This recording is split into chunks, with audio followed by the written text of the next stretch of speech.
Hey guys, welcome to Happywax TV. This is Let's Talk Horror, and as always, we have Axemaster. Thank you. Dr. Professor, and Tom Mysterio, and myself.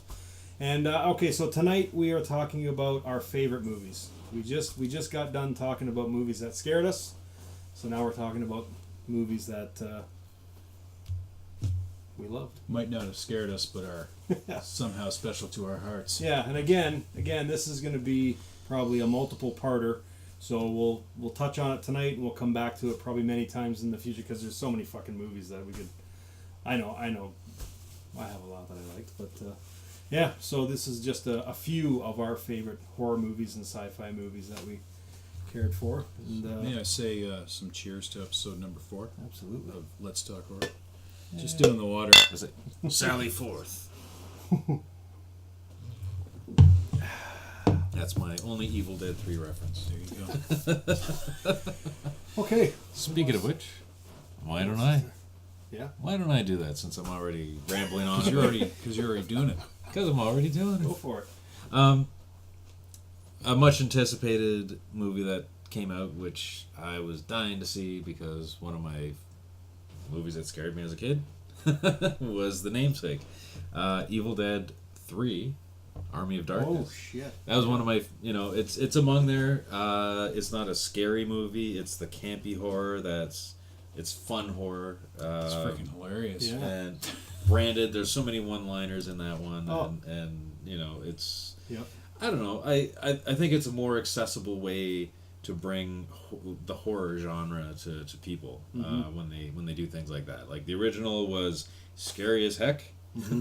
Second one, they went into the direction that made it kind of it was still scary and crazy, but it had a humorous element. And then Army of Darkness, although it was plagued with production problems and rewrites on the endings, if I remember correctly. Yep. But they finally came out with a movie, and it wasn't what I was expecting, but it was a very interesting installment to that. So I'll start off trilogy. Yeah. I'll And start off with that one. That was okay. Very quickly on Army of Darkness. Army of Darkness was awesome because it was all practical too, right? Yeah. And that was in a time when CGI just started to kind of take over movies. Mm-hmm. You know what I mean? So Jurassic Park era. Yeah. So when they made that movie, it was kind of like a fuck you to CGI. We're gonna make our movie the way we've been making them. Yeah, man. It was awesome with the puppet skeletons and everything. Like, And look at the results. Yeah, it's a classic. So yeah, that movie was awesome. So I got one that. This is one of those movies that used to come up on Channel 43 WUAB when I was a kid. My favorite. And anytime it came up, I would watch it. And it was called Squirm. Oh. And it was from about 1975, and it was total B-movie magic. And it was about this dude that shows up in this town, and basically there's a big storm, Yep. and the power lines come down, Oh, and they stir up these worms they have like in the southern states with like little, they got little pincers on them. Yep. And I remember, like, obviously the first time I saw that one, I was pretty small, so it kind of freaked me out, because I was like, what? Worms can do this? I don't know that. I've never seen worms with mouths before, But I remember after that, I would look for that fucking movie. Back in the day when the TV guide was how you found out what was on TV, because there wasn't a converter. Made some paper. Oh my God, Squirm's on! I'd circle it, and I'm there. If it's at like midnight at whatever, I'd watch it every time. That had one of the freakiest scenes in it too. Well, I think that was the same movie. Was it not at the end where he kind of gets attacked by the worms? Yeah, and he stands up. And he squivers or it's like he's moving like it's like he's moving like a worm. Fuck. Yeah. Oh but he stood up and he had the worms hanging off his face. Yeah, man, and I have that movie. We need to do a retro review on that. That is a fucking classic. That's a great freaking. If you've never seen it, check out Squirm because it's a beauty. Okay, so for me, I know what you're all gonna say. He's either gonna say Dawn of the Dead, or he's gonna say fucking heavy metal. But but one of my favorite movies of all time is The Car. That was another Channel 43 movie. Yeah, for sure. Yeah. I fucking love that movie. I own it on VHS, I own it on DVD, and I fucking have the Blu-ray copy. I mean, I don't know. When we watched it, we were kids, small, and it just fucking freaked me out because especially the scene where where the door just slightly opens, you know what I mean? But you never actually see who or what's inside of it, and it's just well, you know what's inside of it. Oh yeah, and it was pretty relentless Smokey too. himself. Yeah, I mean it was pretty scary. You know, when you're a little kid, when it comes through the tunnel there, and then it squashes that biker right off the get go, or pushes him over the side. Like it was. And the horn. Oh, the horn, yeah. Yeah, that movie, it was awesome. I mean, I could watch that movie, and the good thing about it too, is you never see it. You know what I mean? Like it's kind of like Dawn of the Dead, really, because when have you ever seen Dawn of the Dead on TV? You never do, right? Back in the day, the car was always on, but it's a movie now. You mention it to people, and it's kind of fallen into obscurity. Yeah, they have no idea what you're talking James about. Brolin. James Brolin, Ronnie Cox. Yeah, you know, that was awesome. two pretty good actors in this, you know, sort of forgotten classic. Yeah. Yeah. So I thought it was great. So that car jumped 3 feet off the ground to get into that window. It was awesome. So I love that movie. So that's my first pick for the night. Right back at you. Oh. Well, I've got one. It's a kind of a double. It's a double thing, because I'm gonna bring it back into big name or more well-known name ones, because I think my number one, and this goes for all film, whether it's horror or what have you, is Jaws. I love that movie to death. It is a monster movie, so it is, yes, horror. I don't think you can call it anything else. It actually stirred the reaction where people were literally scared to go in the water. And that was from a movie. I could talk on that one for a long time. I'm not going to, but I'm going to reference it to its precursor movie, which was The Duel. On that one, which was actually a very similar premise. So it was kind of like, here's the duel. It's a guy, he pisses off. I was thinking about that movie. You took that one because he mentioned the car, and I was thinking it's just like Duel. That's what sparked this one for me. So sorry. And didn't Steven Spielberg actually use the truck crash scene? I didn't mean to. It was the sound. Yeah. The truck crashes at the end of Duel, not to give away a movie from the 70s. Yeah. That you couldn't have possibly ever heard of before. The sound that's happening there. No CGI in that one. Is that has happened is at the end of Jaws, which, once again, spoiler alert, when they kill the fish, they use the same sound. So it was kind of like those two movies are almost extensions of each other. Right? There's a weird symbiotic relationship between the two, and if you watched The Duel, I saw it on TV mostly when I went to Chatham to stay at my grandparents' place, which they had different channels than what I had back home. So I would only see it at my grandparents'. I think that's what makes a lot of movies special too. See, nowadays you can watch a movie over and over and over again because whenever you want. Yeah, because of the internet. It's kind of like when I used to DJ. There was no internet back then, so I had to drive all the way to Toronto or take the train to find all these awesome records and actually have to search them, right?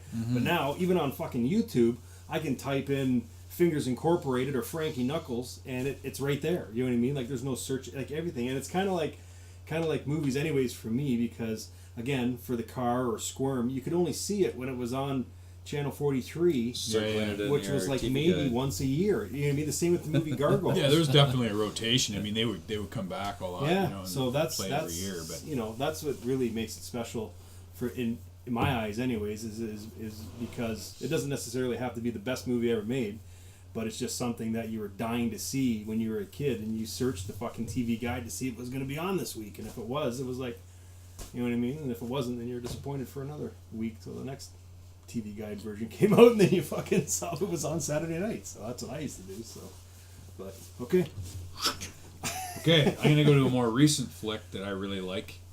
It's The Babadook. Oh, and there's another. I mean, that one could have been in our last episode for movies that freaked me out or scared me, because it kind of did. And the similarity to that one that really kind of, I think, again, it's the performance of that kid and the mother. Like there's two stellar performances in that movie. Like, and I don't know, I just kind of liked it because it seemed to me to be kind of like a little more original than a lot of flicks lately. You know, it was like the book shows up, and where the hell does this book come from, and what the hell's the Babadook, and you know, just the way that it was there, but it wasn't. You know, and I don't know, something about the Babadook really. I thought that was in recent times a hell of a movie, and I don't know if people really liked it or not, but I got that kid, man. He just freaking out in that movie. Kids, when you put a kid in a movie, I don't mean to cut you off. When you put a kid in a movie, it's hit or miss, right? Because the kid's either going to kill it or he's going to suck, right? And a perfect example, and it's a shitty movie to compare it to, but is Desolation. And I even said that. Yeah. The kid in that movie was annoying, but he was just fucking annoying. You know what I mean? He couldn't act, and he was one-dimensional, and it was horrible. But the kid in the Babadook was annoying, and that sometimes I was like, what the fuck? When he's freaking out in the car, like it was almost unsettling, and I'm like, what the fuck? But he was killing it. But he looked like he really was seeing something that wasn't there. Yeah, you know? he convinced me. So it was and the mother was just as good because she was losing it, you know. And I don't know, it's just I thought that was a really good recent flick. I love that movie. Because we don't want you to think we're just a bunch of old cronies like the guys on up in the balcony on the Muppets, eh? So there you go. There's a recent flick. All right. Okay. All right. So I got to go with my obvious for anybody who's followed this channel, and you know I'm not gonna go to Dawn of the Dead because but I have to say Heavy Metal. It is my number 2 movie of all time. I fucking love that movie so much. Again, I own every version, every copy I can get my hands on. We even showed it. You should have got some plutonium Nyborg for us tonight. Yes. Nosedive. Snow time. But we don't partake in. There was a time in college, right, and it was almost for a year. I watched that movie every single day. It's only one of 3 movies I can say easily I've seen over 200 times. There's Dawn of the Dead, there's Jaws, and Heavy Metal. And every day I would come home, just as like background noise, I would put Heavy Metal on, and even if I wasn't watching it, it was just on all the fucking Great time. soundtrack. Oh, man. And you know, so I'll just give you very quick. I don't want to take up too much time with it, but there was a bunch of reasons why I love that movie so much. Not only because it was fucking awesome and every woman had gigantic boobs in it, but when it first came out, I think I was like 10 or 11. But I remember it came to the theater, and I so badly wanted to go fucking see it, but it was rated R. Mm-hmm. I couldn't go see it. And then it was just, you know, and the CJBK was giving away like this box set with tickets and stuff, and I was like, oh, I want to go see this fucking movie, and I couldn't see it. And it wasn't until I went to visit my grandparents in Thunder Bay a couple years later, and my Uncle Tommy and Aunt Julie had a bootleg copy on Beta. And that's when I first saw it. I can't remember how old I was. I was like 14, maybe 15, and I loved that movie. And I obsessed when I was a kid. And the week that I was in Thunder Bay, I must have watched it probably 8 times. And my Uncle Tommy, he loved it, so he watched it with me. He's like, "Don't tell your dad," because of the boobs and stuff in it. Yeah. And he actually made me a copy, and I brought it back. And my parents never knew what it was, but I would watch. Cartoon boobs. Oh man, yeah. So even today, and we showed it. Carlo and I showed it a couple years ago. You know what I mean? As one of our movies that we showed, and I love it. I love everything about that movie. Dan Aykroyd and Harold Ramis. Yeah, and if you guys, again, if you watch this channel, you know damn well that a good chunk of the fucking music I put is the soundtrack, one of the songs from the soundtrack of Heavy Metal, because I just love that movie. So, anyways, that's my number 2 pick. So. Well, my third one I happen to be wearing on my chest here. I was gonna yes. Mr. Cameraman, zoom in on that. Zoom it, cameraman. The old Reanimator. Man. Now there's a theme to these ones that I like. There a lot of times I really do enjoy the campy type horror. Like you're not gonna watch a Reanimator and go, "Oh my god, I'm having nightmares of Reanimator." No, it's the way they present the material that it is, and not even that it's H.P. Lovecraft, because quite frankly, I'm not a big fan of the H.P. Lovecraft world on that one. But the Reanimator has something special to it. You watch it. I don't know. I can't get sick of the movie when I watch it. I like to watch it often, even though it's been years now on that. But there's so much in that movie that just makes me happy. Yeah, it's a horror movie that makes me happy. So I think I like that. Well, we met Jeffrey Coombs years ago at one of the fan expos, and he's a fucking pretty cool guy. Yeah, again, at fan expo, they just pump you through. You get like literally 20 seconds to talk after you stood in line for 3 fucking hours. But still, I got to meet him. You were there, and I mean, he's a gentleman. He's very polite, and he's very small. You know what I mean? You don't. I guess he's on camera. Herbert West, yeah. But it was great meeting him. But yeah, that is one of my favorite movies too. So I'm glad you has a good head on his shoulder and another on his desk. Yeah, it's fucking classic. Yeah, he was a perfect freak geek for that movie too. Yeah. Like I don't think he'll probably really be anything else, but Herbert West, definitely one of them. Absolutely. Maybe he could be distant cousins with Adam West. Hey, maybe. So I'm gonna say, if we're talking about our favorite movies, then I'm gonna have to say this one, even though it's not really horror. It's more of I guess it would be more of an action movie, but it has horror elements in it, and it was Raiders of the Lost Ark. Oh, yeah. I mean, that came out in 1981, and my sister took me to see it, and I was 11, and for about a year, I was running off the coffee tables and running around with like a piece of rope, thinking I was Indiana Jones. I mean. And it did have the horror, like it had everything in it. Like it had the adventure side to it, but it had the biblical twist. So you've got like, I guess it would be like occult, right? Yep. Like and it had that in it. It had the face melting. It had the dead guys on spikes and bodies coming out of tombs, and so it has horror-ish elements, but in an adventure flick. Yep. And I don't know, it's such an iconic. It was like watching a 30s movie brought to life. It really transported you to that time, especially with the Nazis and everything. Like it was just such a. I mean, how do you Yeah. Let me give you just a little tidbit of info on how awesome this movie actually is. Okay. We'll go back to the days of Lord of the Rings, when that was broadcast everywhere, and everybody was so, if you weren't about Lord of the Rings, you were nothing. Yep. So, me and my friends, we went to go see The Two Towers, and we were like, oh, that movie was fantastic, and we were talking about it. Got home, sat on the couch, flicked on the tube. This is still the same group of people, and Raiders of the Lost Ark just started. Yeah. Did we not just sit there for the whole entirety of the movie, uncut and whatever, because it was on satellite? Mm-hmm. And by the end of that, we were like, fuck Lord of the Rings. Yeah. This is amazing. Yeah. We couldn't even, we were talking about this movie, Raiders of the Lost Ark, that we had seen so many times. Yeah. And it just blew us away, especially in the fact that we just came out from what was that day the modern equivalent of the biggest adventure story, and we've completely forgot about The Two Towers. To this day, I don't remember The Two Towers. There's so much in that movie, packed in that movie. Like the fight scene where the plane's turning.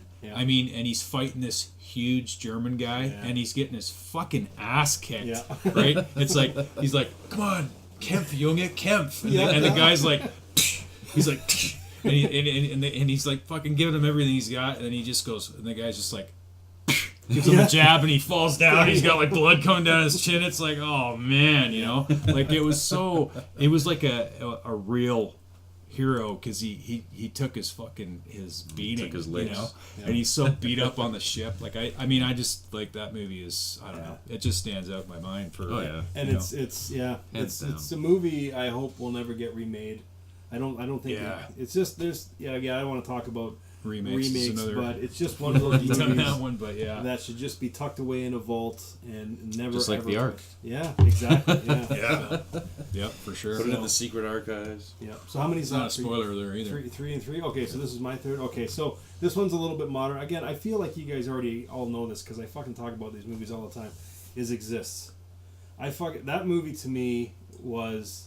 I just can't get enough of that movie. I love Bigfoot movies. The Patterson Gimlin footage freaked me out. It was one of the first movies that made me run up the stairs or looked behind me when I was a little kid. When I watched it on Channel 43. Is Channel 43 Cleveland? Like, I don't know if you guys watching, if you can relate, but was that not one of the best fucking channels on TV? Like, it just showed everything. But in the pre. Man, that was my childhood. TV era. I mean, you get Bigfoot movies, you get Godzilla, you get fucking haunted cars, you get friggin' worm movies. It's just, it's just crazy. But Exist was so good, just because up until then there had been so many Bigfoot movies come out and they were just shit. And then this one, it was relentless. It was relentless from the get-go. And I rolled my eyes when I saw the trailer for it, or I knew it was coming out, because it was like a found footage type movie, the way it was filmed, and I don't really care for found footage movies. But Eduardo Sanchez, he knocked that one out of the park. And then when the final reveal, when you actually see the Bigfoot, like there's glimpses of it, and the one scene that always sticks with me is when the guy's trying to mountain bike out of the bush. Oh yeah. And there's the Bigfoot's like keeping pace with him off to the side, but he's all blurry. Yeah. And every time it was like the Alfred Hitchcock thing where it'd go black. You know what I mean? They did it in Jaws too. You know what I mean? Where someone would walk by and Roy Schneider would get a little closer and a little closer, and that's what he did. Yeah. The Bigfoot would get a little, 3 or 4 of those, and then he knocked him off the bike, and then. But it was just cool. Like, it was just everything about that movie I thought was great.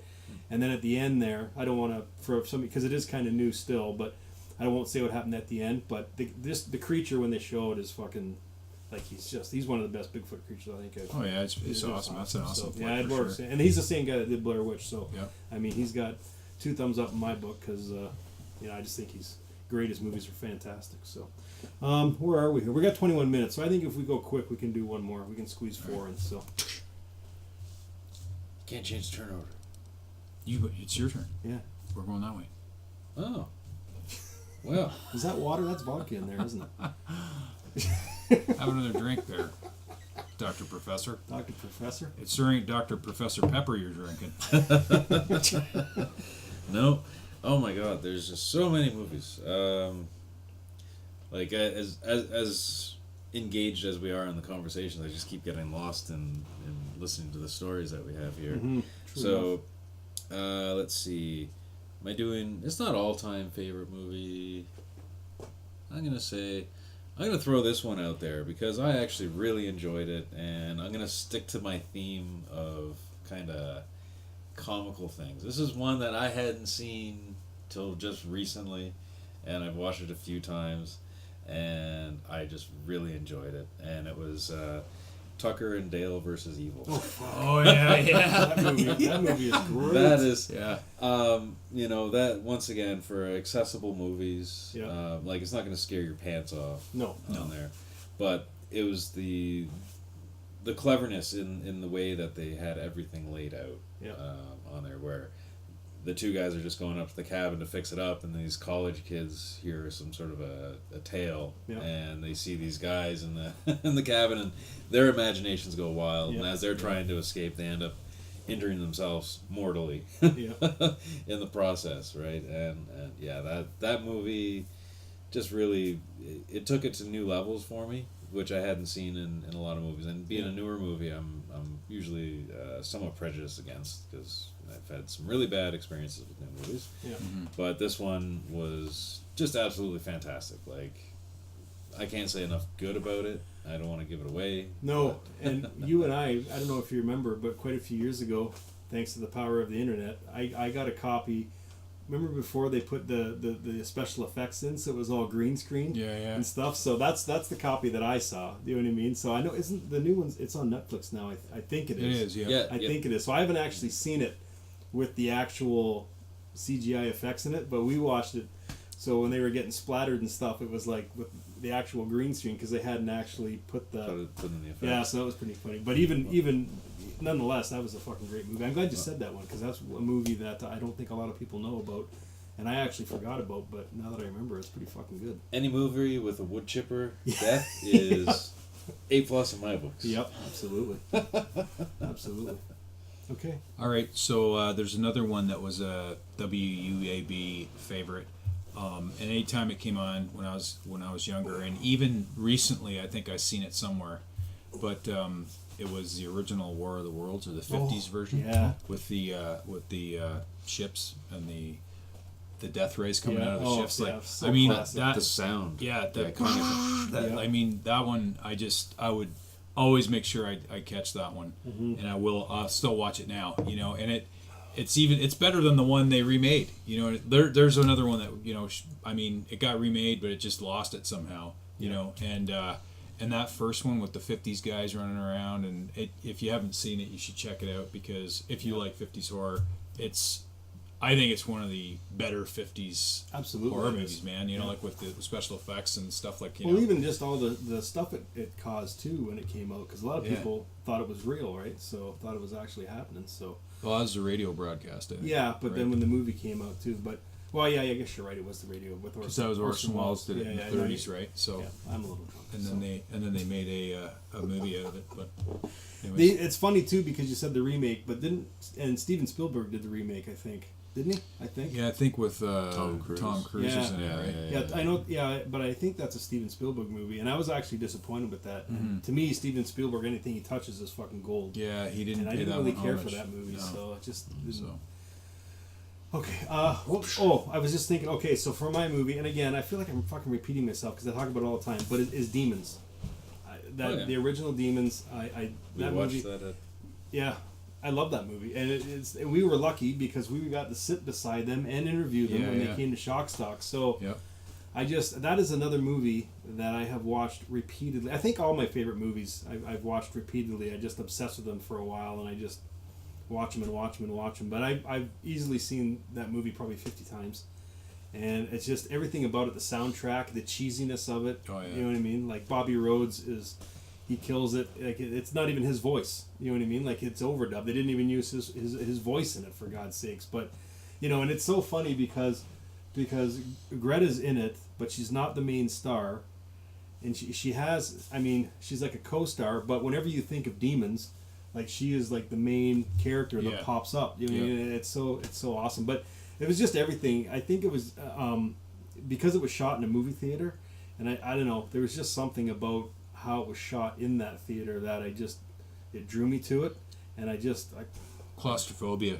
Everything explodes, and how do you get out of a it's a bad place to be caught in a demon outbreak or a zombie outbreak or a psycho outbreak and whatever. You can't get out of a theater, man. Like, there's only two exits or two aisles. Yeah, and it's funny too. I'm not a huge fan of Italian horror movies, but that movie was fucking great, and the soundtrack was great, and it had a helicopter come through a roof. Yeah. So, when do you see that? What more do you fucking watch? So I don't know. I thought it was awesome. So that's my number 4 for now. So. How are we doing for time? Can we do like one more each if we don't ramble on? Okay, go quick. We're at 27 minutes, but we got time. I'll throw another new one in here, which is a new recent favorite, Zombieland. Yes. Yeah. Can I just say quick, cut you off? That it just came out this week that they're making a part 2. Oh, yes! And it's all the original cast is coming back. Sweet. So, awesome. Yes. Yep. They just announced that this week. So except Bill Murray, I hope. I don't know. They just said that would be good. Yeah, they just said the original cast is all signed, so they're all coming back for a part 2. That was a long time in the coming, but it's gonna happen. So amazing. Yeah, but Zombieland is a fucking great movie. Yeah, it was a fun twist. Yeah. Everybody knows I like apocalypse movies. I can't say that I wouldn't be able to do one of my favorite movies without mentioning The Road Warrior. Oh, yep. How do you not say The Road It's almost Warrior? like you read my mind. In the list of your favorite movies of all time. I mean, Jesus Christ, man. Yeah. How do you... The Ayatollah rock and roller. Yeah, we should. We should just do like a Let's Talk Horror just on that movie because it was that good. Walk away. Walk away. That is a crazy movie. I love that fucking movie. Yeah. How do you not... steroid-induced goalie mask wearing villains and car chases and explosions and Rockatansky taking his licks, Yep. Okay. So we gotta end this. So I'm gonna be very quick. So my number 4 is this number 4 or number 5? Number 5. Okay, number 5. It's not a horror movie, but I didn't know who Javier Bardem was until I saw this movie for the first time. No Country for Old Men. I saw that at the theater, and I saw it at the theater. I can't remember who I went with, but I went back the very next day and saw it, and I don't it was Carl Headblaster and myself, actually. Was it? Yeah. We went to see that, and I went back the next day and watched it by myself. That movie is fantastic, and he is so awesome in that movie. Like, he's a good actor anyways. I really liked him in the James Bond movie. I can't remember which one he was in, but he killed it in that too. But this was the first time I ever saw him, and when the opening scene there, I think it was the opening scene when he's got that cop on the floor and he's strangling him out, and his face is like, who the fuck is this guy? Do you know what I mean? And then it's like, this dude's awesome. So if there was ever a person meant to be in a movie, I think, you know what I mean? And he made that movie. And Josh Brolin was fucking killer in that movie too. So I'm like, you question yourself. It's like, wow, if he didn't go back for that money, none of that even would have happened. Do you know what I mean? But I guess it's like a horror movie. Why go in the dark basement if you don't have to? But you go in the dark basement. You know what I mean? So because it wouldn't be a horror movie if you didn't. Exactly. So I love that. It's also movie, kind of a horror movie cliche, which we may talk about. Yes, that is a definite episode. So. Okay, we are over the half-hour mark, which is fine. But okay, so we're gonna stop it at 5. But I can just tell because I can tell you guys want to keep going. So this is definitely going to be a topic that we come back on many times because we have so many movies that we've seen, and I promise I won't be so transparent with the movies that I said because I talk about them all the fucking time. So, but anyways, the movies you picked were fucking awesome. I mean, Raiders of the Lost Ark is a classic. Squirm. I kind of forgot about that movie. We're doing a fucking review on that movie because that movie freaked me out when I was a kid. Yeah. And I mean, your shirt says it all. It's a fucking great movie. So I don't know, man. Those are some 15 good movies right there. So, but again, leave us comments down below. You know, give us your top 5 and let us know what you guys enjoy. Doesn't have to be horror, but you know, it is what it is. So, but leave comments. And again, I just want to say thanks to all the subscribers. You guys are great. We're coming up on 600, well on our way to 100 billion. So it's gonna be great. So lots of episodes coming, and if you guys have topics, and you guys are sending topics in, that's awesome. So we will get to those too. It's just I know for myself, I'm lazy as fuck, and some of the topics we have to research. So you know, we'll get to those ones eventually, and we'll give you shouts out and all sorts of shit. So yeah, I don't know, guys. Any closing comments? No. This is our top 5 favorite movies. Top 5. Yeah. So and top of our head 5 movies. Yes. Yes. These were from the top. I think we were originally going to do 3, and we pumped 2 more in there, and we got caught off guard there. We were scrambling for movies. I'm like, fuck, we were going to end this 15 minutes ago, but it's all good. So, anyways, guys, those are our movies. Definitely doing more episodes on this, and yeah, until next time, guys. Stay scared.